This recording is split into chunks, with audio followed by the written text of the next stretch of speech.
Lesson: Order Actions.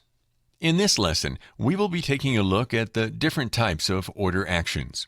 If you're new to options trading, these can be a bit confusing at first.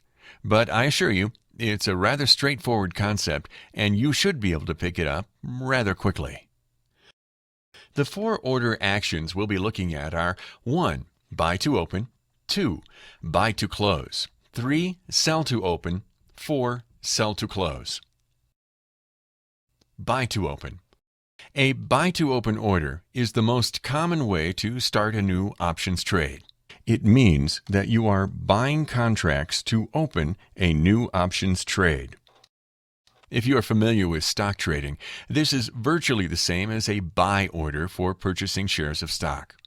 You would buy to open contracts you wish to increase in price. Buy to close. Next up, the buy to close is an order type that would be used to buy to cover contracts that you are short and therefore be closing your short. So that means when you opened this trade, you used the order type sell to open.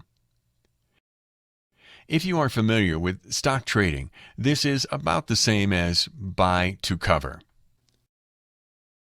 Sell to open. So let's take a look at the sell to open order type. Like I was saying, this is opening a new short position. You are selling options contracts to open a new position. This would result in you having a negative amount of contracts. In stock trading, this would be called short selling. You would sell to open contracts you believe to decrease in price.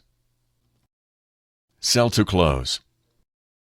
And finally, there's the sell to close order, which is the most common closing order type.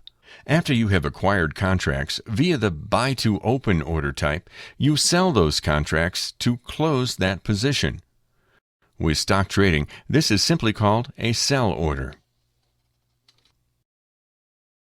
That's all for this lesson from OptionsElitePicks.com. Here's wishing you the best with your options education.